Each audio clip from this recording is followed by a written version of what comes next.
Oke, Assalamualaikum warahmatullahi wabarakatuh. Salam sejahtera untuk kita semua. Perkenalkan, kita dari salah satu kelompok yang akan membahas atau mendiskusikan tentang struktur organisasi, salah satu syarat atau salah satu tugas dari mata kuliah manajemen perusahaan industri. Di sini kelompok kita terdiri dari Caroline Magdalena Basuki, saya sendiri Irfan Muhammad, dan Muhammad Arsy Permana.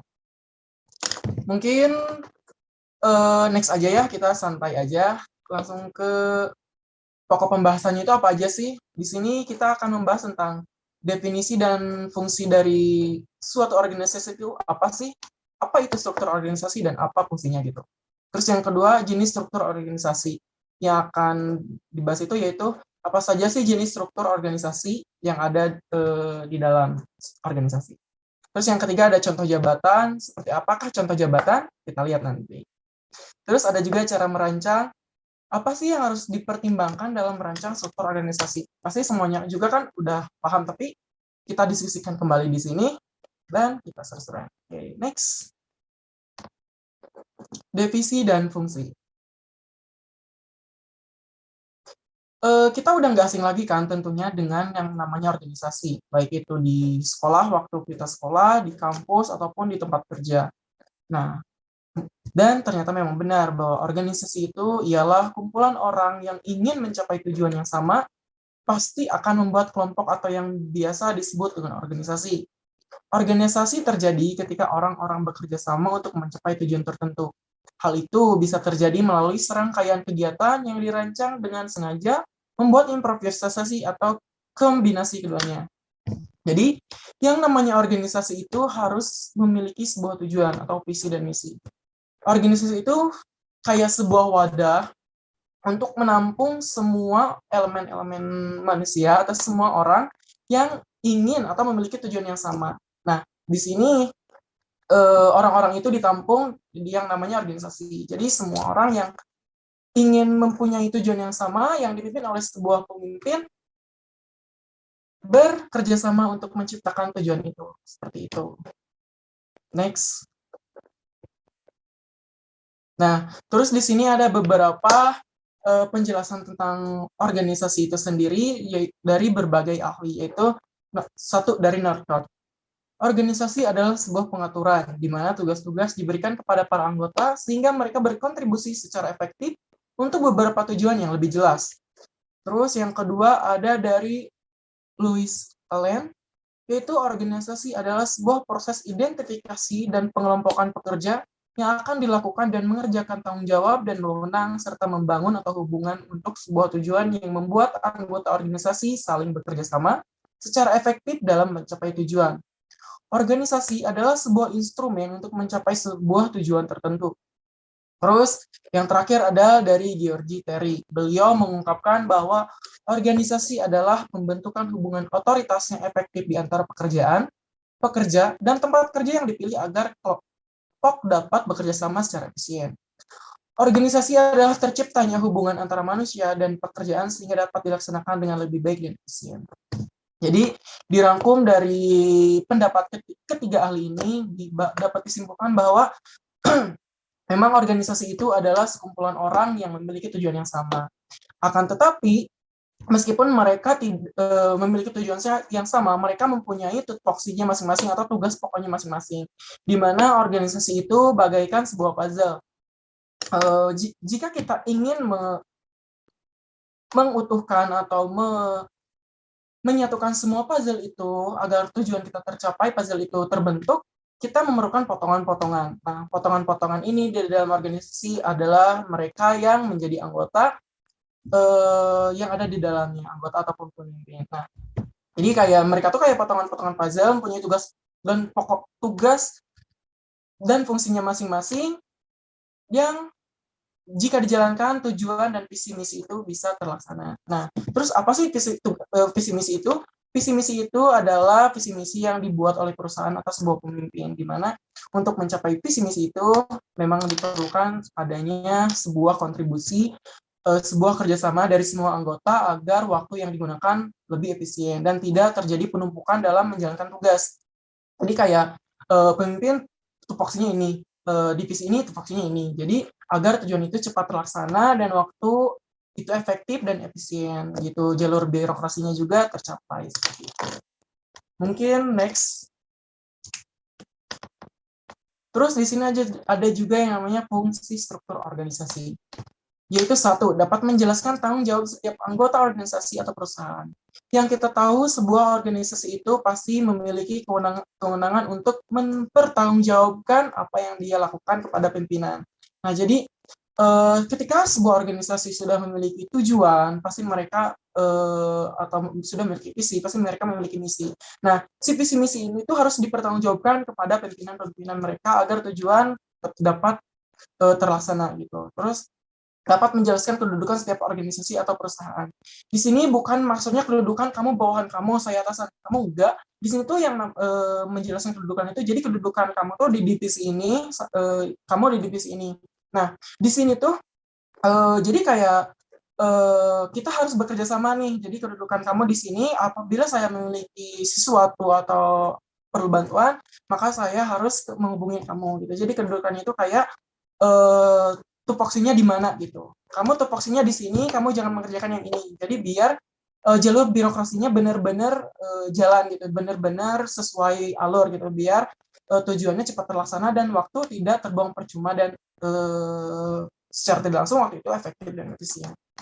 Terus kejelasan mengenai jalur hubungan dalam melaksanakan pekerjaan dan tanggung jawab setiap karyawan dalam perusahaan. Jadi kejelasan mengenai jalur hubungan, jadi misal nih kalau di kampus ada yang namanya UKM. Ketika si ketua itu mau mewujudkan visi dia, yaitu menjalin hubungan dengan kampus lain, dia tidak bisa nih jalur hubungannya ke divisi internal atau ke divisi kreatif atau ke divisi yang lainnya. Dia harusnya tuh langsung ke divisi eksternal. Kenapa? Karena visinya dia atau tujuannya dia ingin menjalin hubungan dengan kampus lain itu berhubungan dengan divisi eksternal. Nah, ini yang dimaksud dengan kedudukan tadi yang nomor 2. Jadi kayak jalurnya itu benar-benar terarah gitu, dan waktu tidak terbuang percuma. Terus kalau misal di perusahaan itu, kalau misalkan perlu sumber daya manusia, ya dia harus datang ke HR gitu, harus datang ke human ke HR gitu, nggak boleh ke QA atau nggak boleh ke QC gitu. Terus ada juga yang namanya kejelasan uraian tugas yang akan sangat membantu pihak atasan maupun pimpinan untuk dapat melakukan pengawasan dan pengendalian. Jadi kayak kejelasan uraian tugas ini tuh kayak pemimpin tidak bisa mengontrol semuanya dan anggota yang lainnya pun tidak bisa mengontrol semuanya. Nah, di sini tuh perlu kejelasan uraian tugas agar si visi, misi, dan tujuan itu bisa terlaksana seperti itu. Mungkin next selanjutnya akan dijelaskan oleh rekan saya. Silahkan.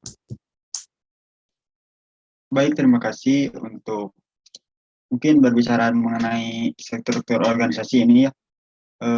Memiliki 6 jenis gitu. Yang pertama ada struktur organisasi fungsional, yakni jenis struktur yang paling umum digunakan oleh sebuah organisasi. Dalam struktur ini, pembagian kerjanya kemudian dilakukan berdasarkan pada fungsi masing-masing manajemen, di mana setiap karyawan yang memiliki skill dan keterampilan yang sama, maka mereka akan dikelompokkan dalam satu unit kerja yang sama gitu. Misalkan dalam satu manajemen keuangan karena mereka memiliki skill accounting gitu. Lalu yang kedua ada struktur organisasi divisional. Ini adalah jenis struktur organisasi yang melakukan pengelompokan berdasarkan pada kesamaan produk, jenis jasa servis atau layanan, pasar, dan letak geografisnya. Struktur organisasi ini lazimnya diterapkan begitu pada sebuah perusahaan berskala menengah hingga perusahaan besar, karena biasanya operasional yang dikeluarkan akan lebih tinggi gitu jika dibandingkan dengan struktur organisasi fungsional. Next. Lalu yang ketiga ada struktur organisasi lini, yakni hubungan antara atasan dengan bawahan yang terjadi secara vertikal, di mana sejak dari pimpinan tertinggi sampai dengan pimpinan karyawan dengan jabatan terendah gitu. Dalam struktur organisasi ini dihubungkan dengan garis komando atau garis wewenang yang sama. Lalu yang keempat, ada struktur organisasi lini dan staf, merupakan penggabungan antara beberapa kombinasi dari struktur organisasi lini dengan asas komando, akan tetapi tugas pimpinan dibantu oleh beberapa staf. Jadi setiap staf pada struktur organisasi lini ini memiliki peran dalam memberikan seperti saran gitu, masukan, bantuan pikiran, ide-ide serta data yang dibutuhkan oleh para pemimpinnya gitu. Lalu yang kelima,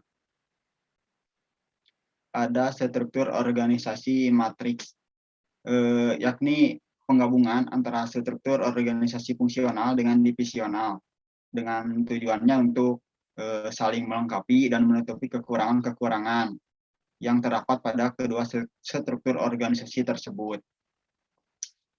Struktur organisasi ini sering dikenal sebagai organisasi proyek, karena setiap karyawan pada unit kerja struktur organisasi fungsional harus mengerjakan proyek-proyek organisasi yang dibebankan kepadanya. Di mana penerapan jenis struktur organisasi ini menyebabkan terjadinya sistem komando gitu, di mana setiap karyawan diharuskan memberikan laporan kepada dua orang pimpinan, yaitu pada unit kerja divisional dan fungsional. Lalu lanjut yang keenam, ada struktur organisasi komite, di mana dalam jenis ini setiap tugas kepemimpinan dan tugas-tugas khusus lainnya harus dilaksanakan dan dipertanggungjawabkan secara kolektif oleh sekelompok pejabat yang berupa dewan atau komite. Jadi dalam struktur organisasi komite ini apabila terjadi pengambilan keputusan gitu harus dilakukan secara bersama-sama atau musyawarah. Untuk selanjutnya ada contoh jabatan. Yang pertama itu ada direksi ya, jajaran direksi, di mana direksi itu adalah orang yang bertanggung jawab dan memiliki wewenang dalam mengurus perseroan terbatas. Jadi jajaran direksi ini bagian yang penting itu posisinya berada di paling atas dari keseluruhan jabatan. Lalu melipir ke bawah ada manajer. Manajer ini yakni orang yang bertanggung jawab untuk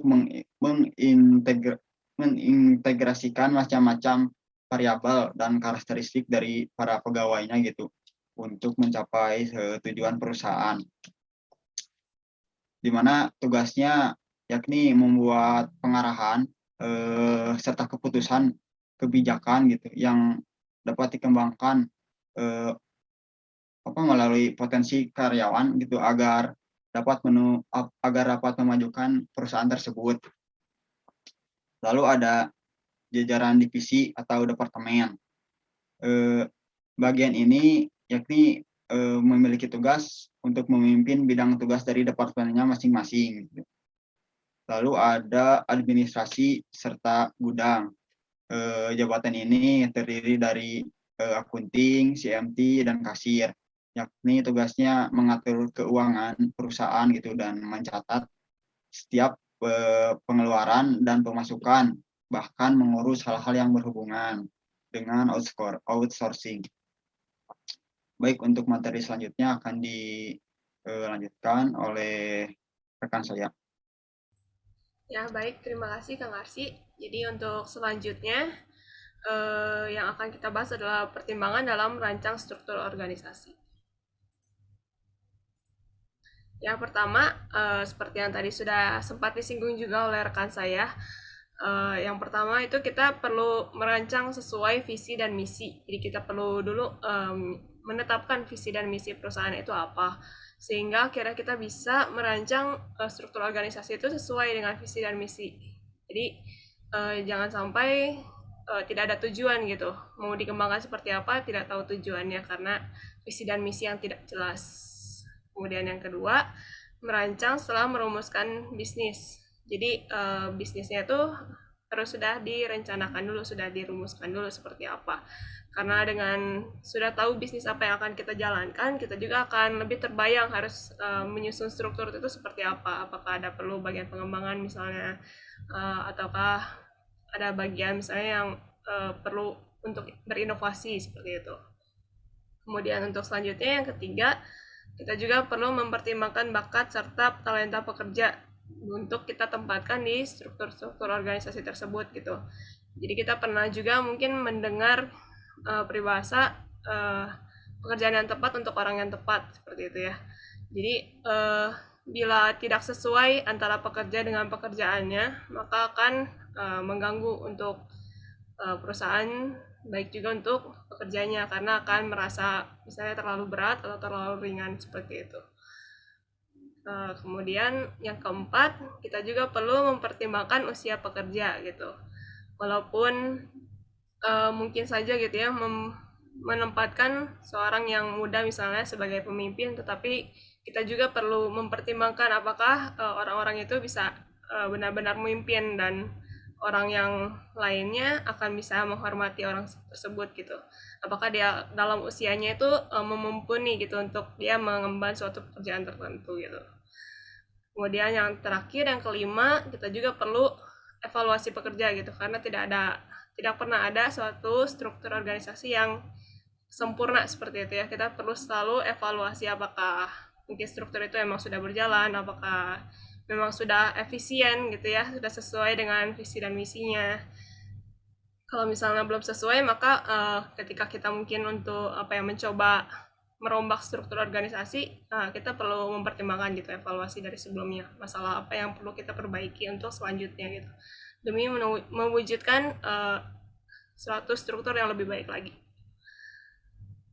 Oke, untuk selanjutnya kita akan masuk ke sesi tanya jawab. Sudah ada beberapa pertanyaan yang masuk untuk kelompok kami. Yang pertama, mari kita mulai saja untuk sama-sama berdiskusi. Ini pertanyaan yang pertama, bagaimana pendapat kalian mengenai jabatan rangkap dalam struktur organisasi? Jadi, mungkin dalam perusahaan-perusahaan kecil khususnya ya, sering terjadi gitu jabatan rangkap, yaitu misalnya satu orang itu bisa memegang beberapa jabatan, entah dia jadi admin, tapi juga sebagai bagian keuangan. Karena perusahaan kecil itu belum mampu untuk membayar suatu divisi khusus gitu ya untuk suatu pekerjaan gitu. Sedangkan pekerjaan juga tetap harus dilakukan gitu ya. Jadi mau nggak mau kadang satu orang itu harus memegang jabatan rangkap. Dan menurut kelompok kami bagaimanakah pendapatnya gitu ya. Mungkin saya persilakan, apakah Kang Arsy mau berpendapat? Baik, terima kasih. Ada benarnya menurut apa yang dikatakan Carol mungkin ya. Apabila kita dihadapkan pada perusahaan kecil gitu dengan ekonomi yang kurang memadai lah gitu. Jadi rangkap jabatan pada perusahaan tersebut ya kurang bagus gitu. Karena apabila misalnya contohnya seperti manajer lalu merangkap menjadi sebagai admin gitu, mereka nggak akan fokus gitu, dia nggak akan fokus di mana dia ada trouble gitu dalam dunia manajernya, lalu dia dihadapkan harus menyelesaikan inputan sebagai admin gitu, maka fokusnya akan terbagi gitu ya. Jadi intinya nggak kurang fokus gitu dengan apa yang dia lakukan. Mungkin itu. Oke, terima kasih Kang Arsy ya, emang betul pendapatnya. Kalau memang satu orang kadang dipaksa untuk mengerjakan dua hal gitu ya, tidak semua orang bisa gitu ya, sulit untuk fokus. Kadang satu pekerjaan misalnya terlalaikan seperti itu ya. Mungkin dari Irfan, apakah ada pendapat yang berbeda misalnya atau menambahkan? Mungkin pendapat dari saya sih, dari aku sih, jabatan rangkap dalam struktur organisasi itu bisa aja. Kenapa? Karena tapi dengan satu syarat, kalau dalam satu organisasi itu mau ada rangkap jabatan, itu harus jabatannya saling berhubungan atau saling bersinergis gitu dalam satu garis gitu loh. Jangan sampai dia ngerangkap tapi nggak berhubungan atau bertolak belakang gitu. Nanti takutnya tuh dia bener-bener nggak bisa fokus gitu loh. Jadi kayak gimana ya? Orang kan kalau misal pegang pekerjaan yang sama, yang sama, maksud tuh yang sama tuh bukan sama dalam satu gitu, tapi berhubungan gitu, masih ada hubungannya, pasti dia masih masih bisa handle gitu. Tapi kalau dia multitaskingnya di hal yang berbeda, bertolak belakang 360 derajat, pasti dia akan kacau balau gitu. Susah untuk mengontrol waktunya gitu, susah untuk mengontrol pekerjaannya juga. Takut-takutnya nanti jatuhnya malah si kerjaannya itu nggak ada yang beres satupun gitu. Kalau yang bertolak belakang 360 derajat. Tapi kalau yang masih berhubungan, saya pikir itu masih bisa teratasi gitu.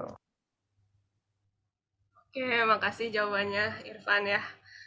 Jadi walaupun memang terpaksa gitu ya, mau nggak mau perlu rangkap jabatan gitu ya, karena emang perusahaan juga kecil gitu, masih belum mampu untuk membiayai orang-orang, setidaknya seperti yang dikatakan Irfan, bahwa pekerjaan itu tuh harus saling berkesinambungan gitu ya, tidak yang bertolak belakang gitu.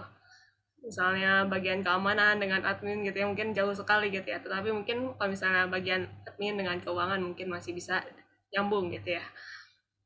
Dan juga suatu tambahan juga kalau misalnya mungkin dalam perusahaan kecil rangkap jabatan ini mungkin masih bisa dipegang karena pekerjaan sendiri sebenarnya tidak terlalu banyak gitu ya, masih bisa dihandle kadang menurut pengalaman saya sendiri gitu.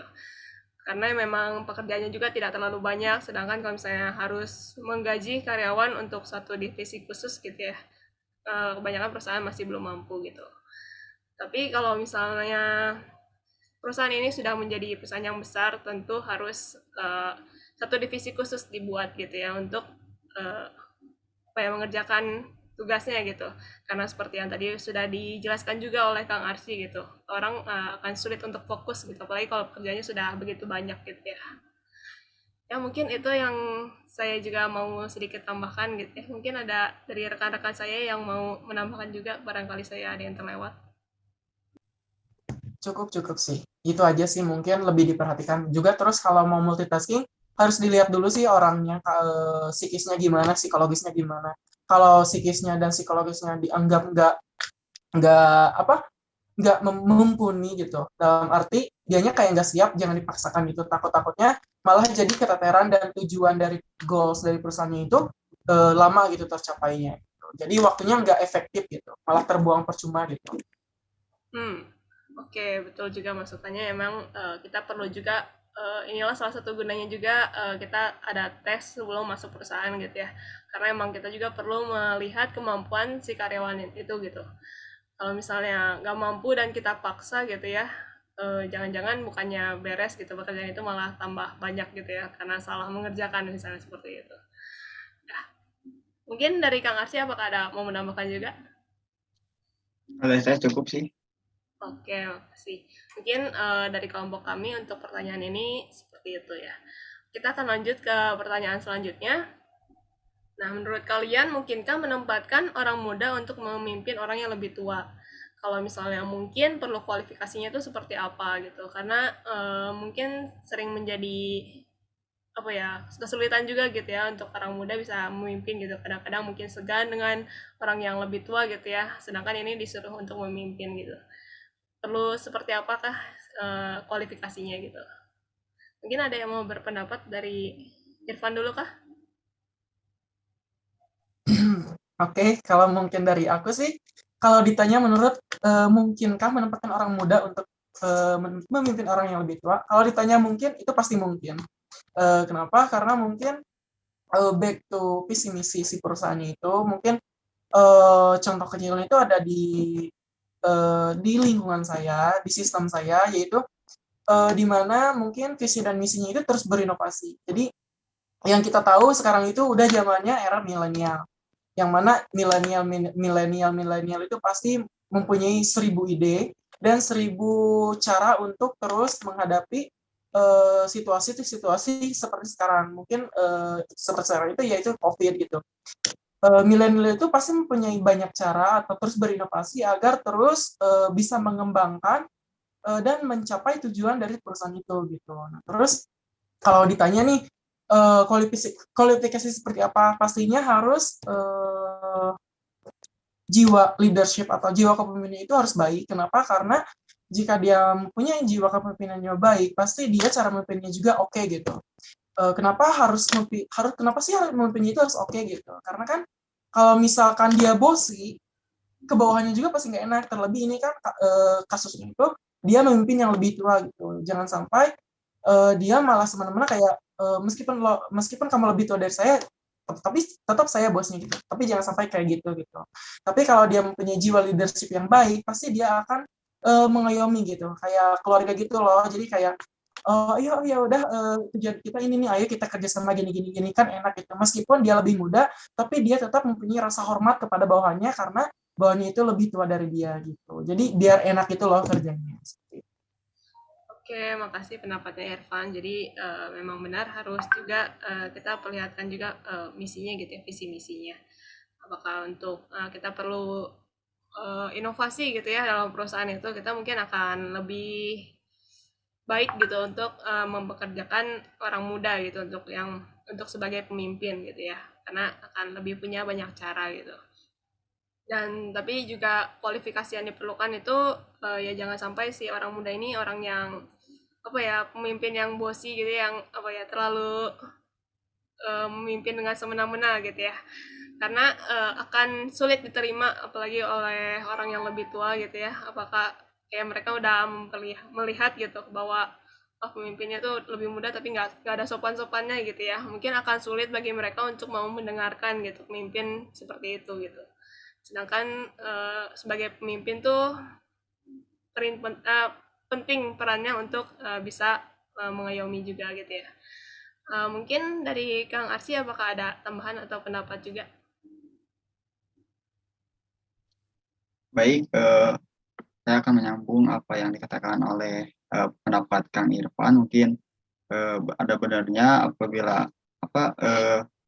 balik lagi kepada tujuan perusahaan tersebut, gitu. Apabila perusahaan tersebut ingin perusahaannya penuh kreativitas, inovatif gitu, maka mereka harus mempercayai kepada para pemimpin muda gitu.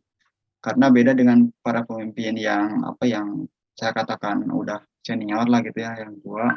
Mereka yang saya lihat gitu harus terpaku gitu kepada apa yang telah mereka putuskan gitu. Lalu untuk kualifikasi, yang pertama yang penting itu attitude menurut saya, karena attitude itu akan mencerminkan lah, apalagi generasi muda harus bisa menghormati kepada para senior lah, apalagi kalau dia udah jadi pemimpin gitu. Lalu fleksibel, para pemimpin harus memiliki kualifikasi itu yang fleksibel, jadi kemana-kemana mereka bisa nyambung ini. Misalnya para pemimpin muda gitu bisa berbaur dengan para anggotanya yang udah senior gitu. Nah, intinya gitu, lebih yang pertama attitude sih. Oke, makasih pendapatnya Kang Arsy. Jadi memang sebenarnya yang pertama kita perlu dulu visi dan misinya juga seperti yang tadi ya. Memang yang lebih tua pun punya keunggulan sebenarnya ya, lebih punya banyak pengalaman gitu ya, dan mungkin punya wibawa juga gitu ya. Tetapi ketika kita emang perlunya seorang yang dapat berinovasi, mungkin orang muda akan lebih baik gitu ya. Tapi perlu diperhatikan juga bahwa kualifikasi yang penting juga yaitu attitude-nya gitu, seperti apa.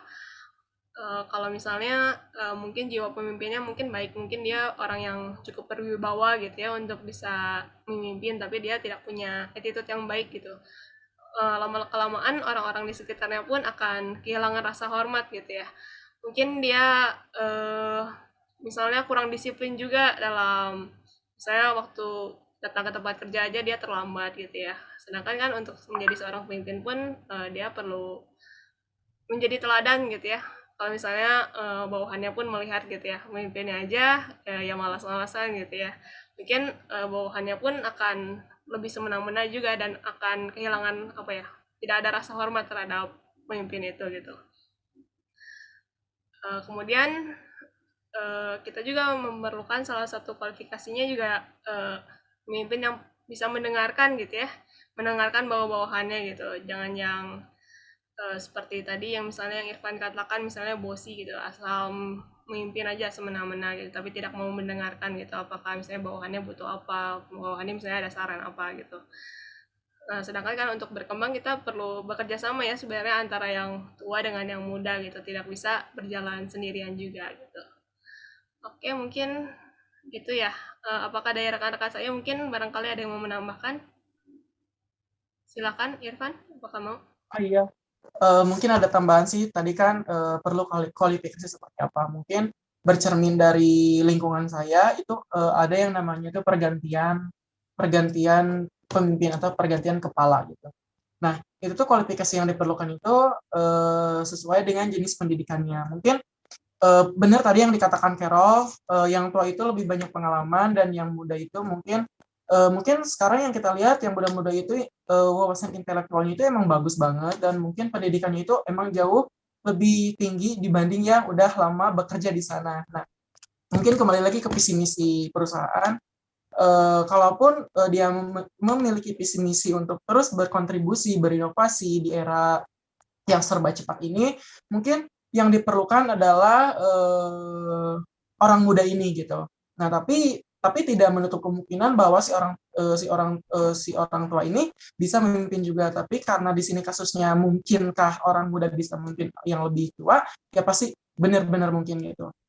Terlebih dari segi pendidikan, segi pengetahuan itu pasti yang muda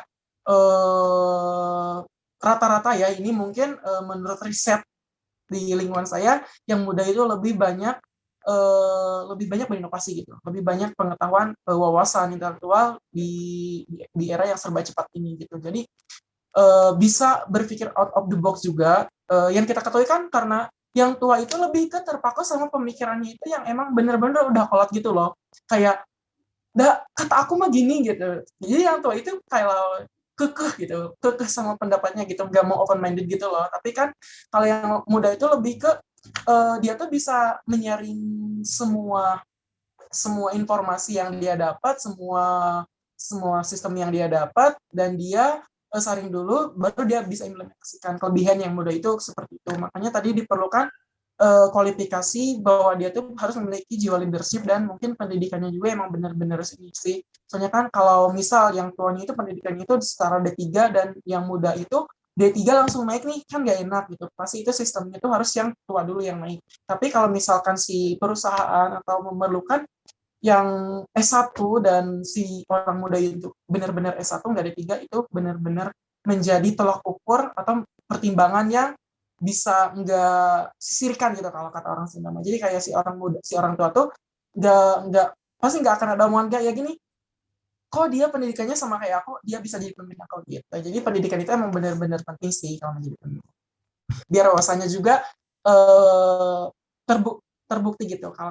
Kalau semakin panjang record pendidikan seorang, pasti pengalamannya juga makin banyak gitu.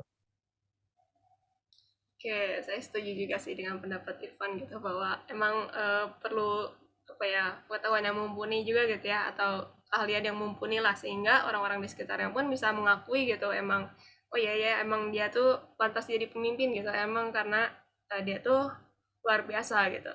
Dan memang banyak juga orang muda di sekitar kita yang ternyata sudah berhasil membuktikan gitu ya bahwa mereka pun bisa menjadi sukses gitu dan diakui oleh orang-orang di sekitarnya. Mungkin Kang Arsy apakah ada tambahan juga? Mau menambahkan untuk kualifikasi mungkin ya lagi ditambahkan perlunya keyakinan gitu. Misalkan mereka yang lebih muda gitu akan ditunjuk sebagai pemimpin, maka mereka harus punya keyakinan gitu kepada dirinya, apakah dirinya ini bisa gitu memimpin atau enggak. Karena ngaruh gitu ke depannya, di mana apa kalau mereka siap ya mungkin prospeknya akan bagus gitu ke depannya. Balik lagi apabila mereka kurang yakin, mungkin mereka akan berbuat suatu hal itu dengan penuh apa ya, ragu-ragu gitu, keraguan-raguan lah. Intinya itulah keyakinan. Oke, makasih pendapatnya Kang Arsy. Jadi emang salah satu yang penting juga gitu ya, jangan sampai jadi pemimpin tapi ragu-ragu gitu. Itu akan mengurangi rasa hormat juga dari orang-orang di sekitarnya ya. Oke, barangkali mungkin itu yang kelompok kami bisa jawab dari beberapa pertanyaan berikut. Ya, selanjutnya silakan saya serahkan pada Irfan. Mungkin sekian dari kelompok kami. Terima kasih kepada rekan-rekan saya yang sudah berdiskusi dengan wawasan-wawasan dan pengetahuan tentang organisasi yang sungguh luar biasa, membuka mungkin pandangan kita mungkin sama, tapi pendapat-pendapat yang barusan terlontarkan oleh kelompok kami mungkin bisa menambah sedikit wawasan dari rekan-rekan yang menonton video ini. Sekali lagi saya ucapkan terima kasih kepada rekan kelompok saya dan juga terima kasih kepada kalian yang sudah menonton video ini.